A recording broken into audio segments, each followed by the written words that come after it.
Hi kids, my name is Joycey Horsey. Are you ready to read with me? Yes. Yep.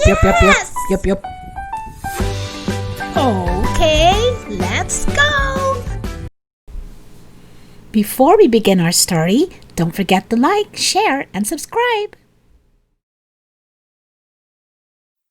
Today, we're going to read the book Kancha the Rhino.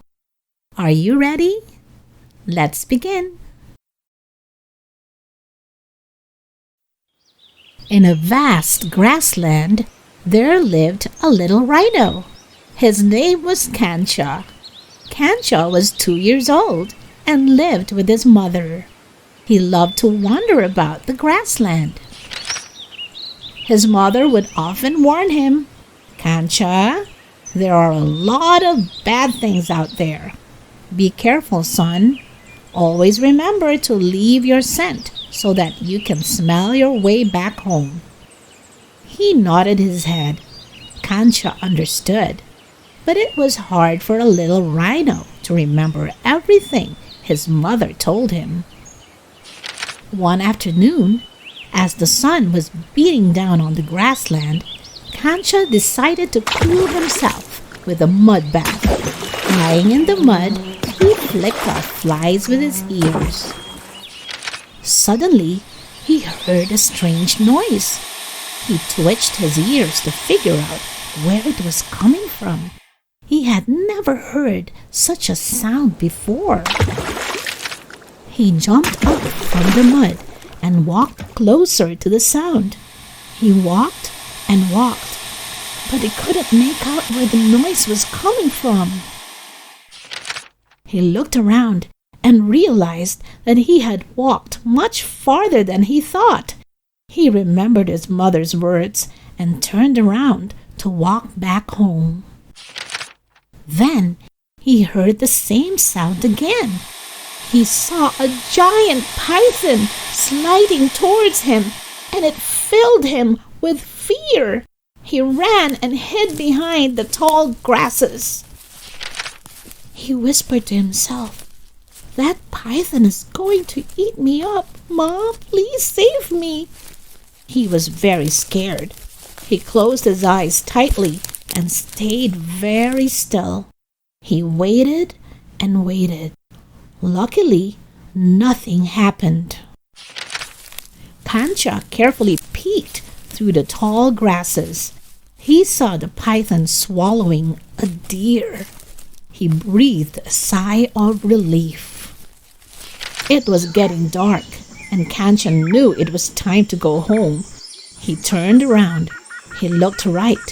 He looked left. He tried to find his scent, but he couldn't smell it anywhere.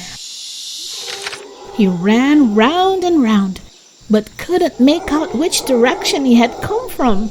He remembered his mother's words again, and he began to cry. "Kancha! Kancha!" He heard someone calling his name. He twitched his ears. Someone was calling him. He jumped with joy and ran as fast as he could. Thump! Kancha landed in a pit. Darkness surrounded him. "Kancha! Kancha!" He heard his mother calling from above the pit. He felt like crying. "I'm sorry for going too far, Ma. I'm sorry."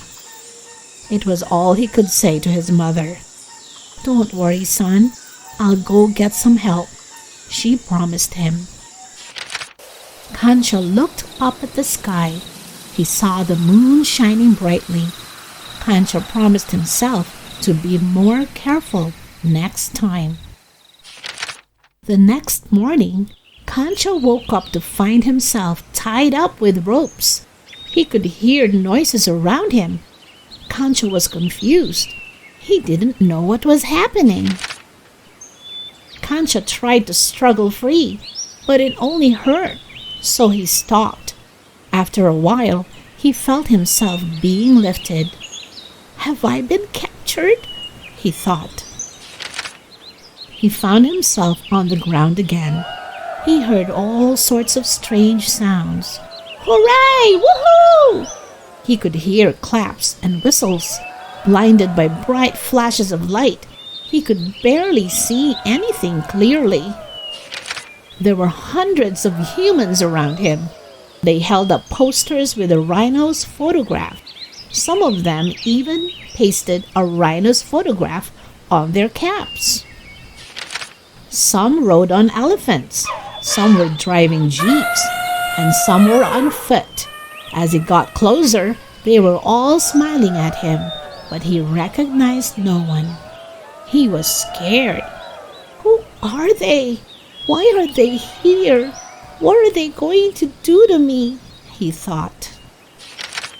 One of the humans came towards him and touched him gently.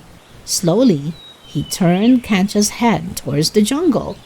Kancha saw his mother waiting for him behind the trees. These humans had not captured him. They had saved him. Kancha ran as fast as he could to his mother. He was safe again. He would never wander so far without leaving his scent ever again. The end. Hi kids, my name is Cookie Cow. See you next time. Bye.